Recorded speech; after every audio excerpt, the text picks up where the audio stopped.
Seja bem-vindo a mais uma edição do podcast do Relatório Reservado. Eu sou João Bettencourt, editor de política do RR. Hoje a gente vai falar de como a crise na segurança pública do Rio de Janeiro decorre de uma longa crise política e também do dilema que a situação do Estado representa para o governo federal e o PT. Lembrando que o programa está disponível no Spotify, Apple Podcast, Deezer e em todos os agregadores de podcast disponíveis, e eu jamais deixarei de falar isso aqui para vocês. Bom, a crise de segurança no Rio, como eu acabei de falar, é uma crise política. Desde o esfacelamento dos governos Cabral, Pezão e do grupo que sustentava esses governos, o poder executivo no Rio minguou numa velocidade e numa profundidade muito maior do que a gente tanto comenta que aconteceu no nível federal. O Bolsonaro foi um outsider partidário, sim, mas ele era um político de longa data, com relações políticas de longa data e, talvez mais importante, muito popular. Ele representava completamente, assim como representa hoje, uma visão de país e de governo, uma visão com a qual muitos concordam e muitos outros discordam, mas sim uma visão de país e de governo. E ele conseguiu fazer acordos, primeiro com o Rodrigo Maia, que aprovou a reforma da Previdência, ainda que aos trancos e barrancos, e depois com o Centrão e o Arthur Lira, que permitiram que ele governasse e levasse à frente uma série de propostas na área econômica e também na área social, enfim, em diversos setores. No Rio, no entanto, o último governo com força no executivo e articulação real com a Assembleia Legislativa foi o de Sérgio Cabral, na sua dobradinha com o então todo-poderoso da Leste e no estado, o Jorge Pisciani. Não à toa, o governo de Sérgio Cabral foi o último a apresentar uma política de segurança. A gente não está aqui julgando os méritos ou erros das UPPs, ou do então secretário José Mariano Beltrame, que era uma figura conhecidíssima, mas a gente não pode negar que a ideia do projeto, ao menos, mobilizou a opinião pública. Gerou a percepção de que havia uma direção, a ponto de que o Beltrame era um nome muito cotado, inclusive como favorito ao governo do Estado na sucessão do Sérgio Cabral. Só que a derrocada do Cabral e das UPPs levou por terra qualquer expectativa de planejamento de longo prazo no setor, assim como acabou com a existência de qualquer porta-voz que transmitisse essa ideia para a sociedade. Alguém lembra, realisticamente, de algum secretário de segurança ou de comandantes das polícias civil e militar depois do Beltrame? Esse processo não aconteceu no vácuo. Na verdade, ele veio acoplado a uma acelerada decomposição da força do executivo. O governo Pezão, que sustentou o Sérgio Cabral, já nasceu sob intensas denúncias e uma crise financeira pesada. O grupo político do Sérgio e do Pezão ainda existia, tanto que conseguiu sustentar o Pezão, mas estava em franco declínio. Novamente, sem entrar nos méritos políticos, depois do Pezão veio o ex-governador Wilson Witzel, que não tinha nenhuma carreira política e era pouquíssimo conhecido no Estado. A eleição dele marcou, na verdade, uma das maiores surpresas da história da política fluminense. Ninguém esperava que ele ficasse em primeiro no segundo turno, foi um choque, e depois, ainda mais que ele ganhasse. Quer dizer, quando ele ganha no segundo turno, já está na onda do Bolsonaro, mas ele foi um meteoro.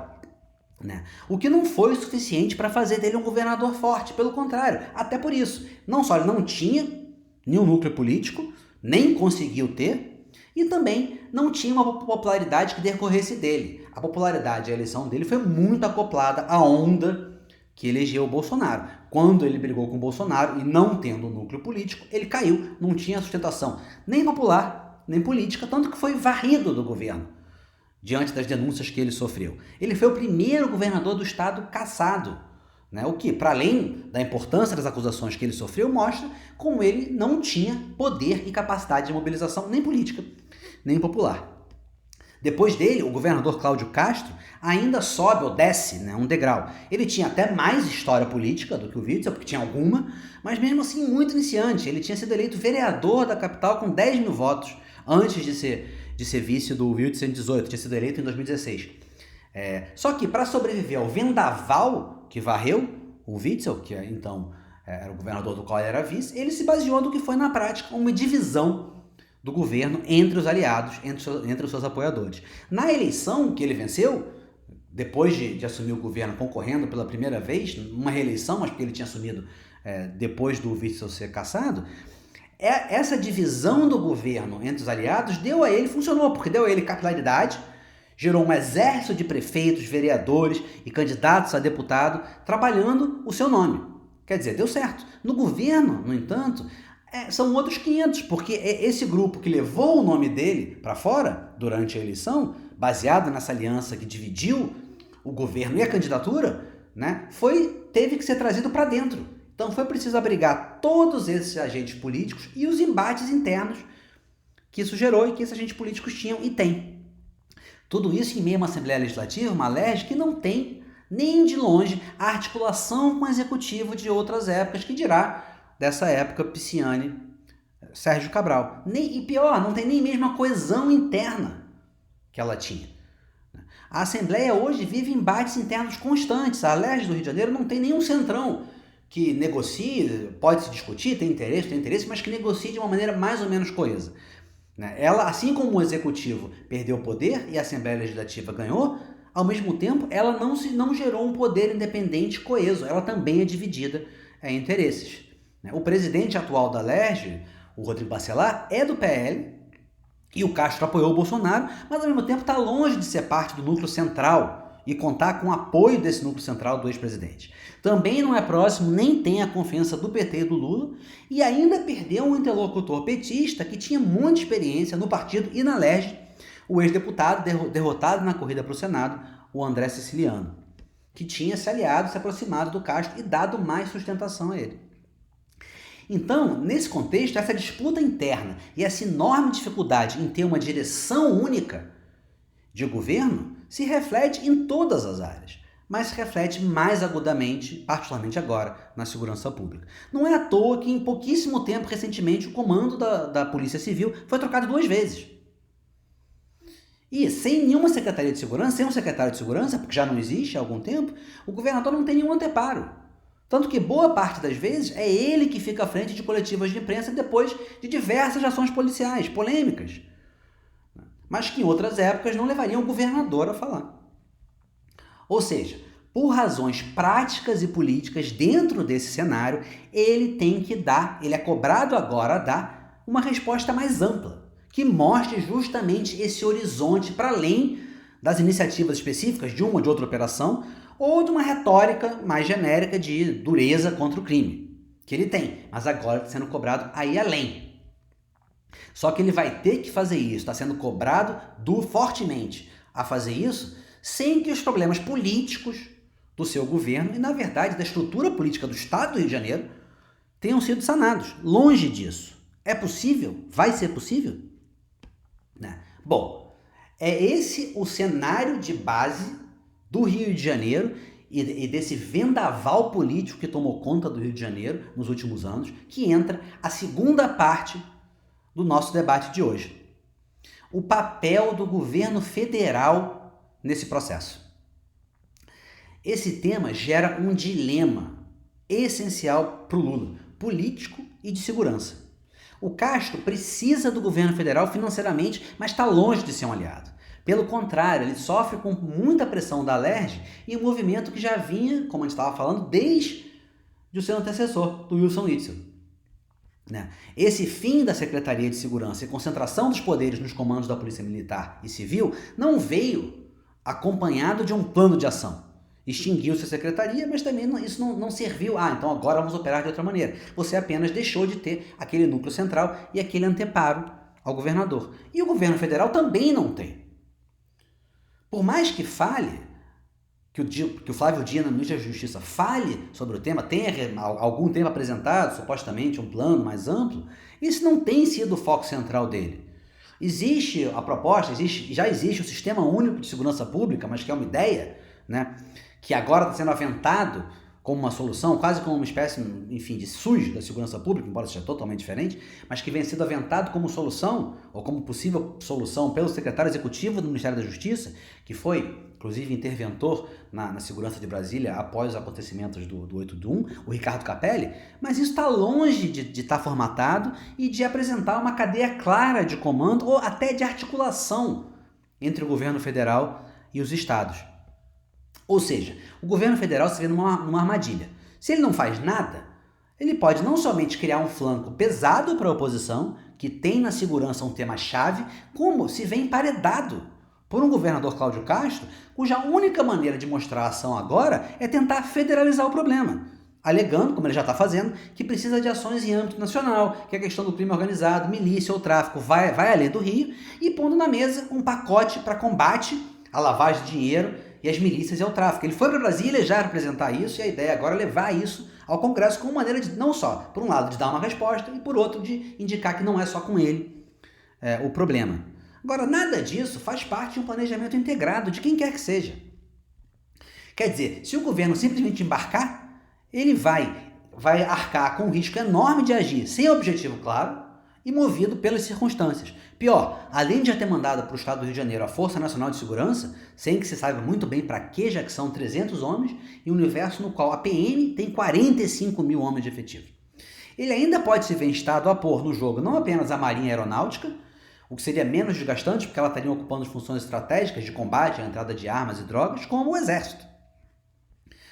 Mas quem foi o último interventor do Exército na segurança do Rio? O general Braga Neto, posteriormente ministro do Bolsonaro e possível candidato à prefeitura pelo grupo do ex-presidente.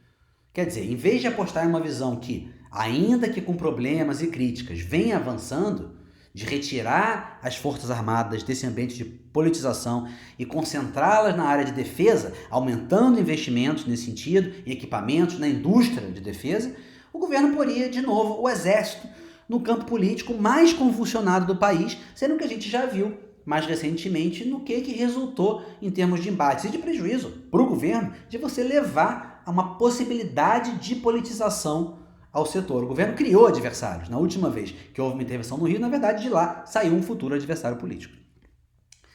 É nesse ambiente que o governo, além de tudo, se vê em meio a uma intensa disputa interna. O PT quer a criação já há algum tempo e o comando de um Ministério da Segurança Pública. Já o ministro da Justiça, Flávio Dino, que vive às turras com parte do PT, não quer.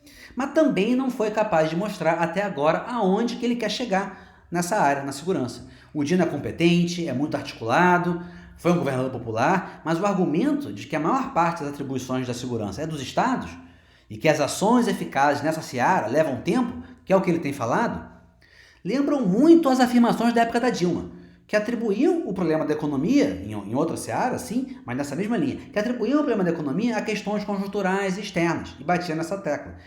Ou ao Congresso. E o que o Lula dizia? E é como ele age agora como presidente, que é preciso apontar horizonte, gerar esperança, mostrar caminhos, mesmo que esses caminhos sejam longos.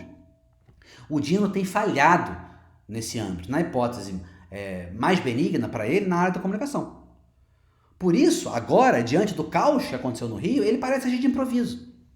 Qual a visão de segurança nacional? Quais os programas, objetivos, nos quais ele poderia encaixar o Rio?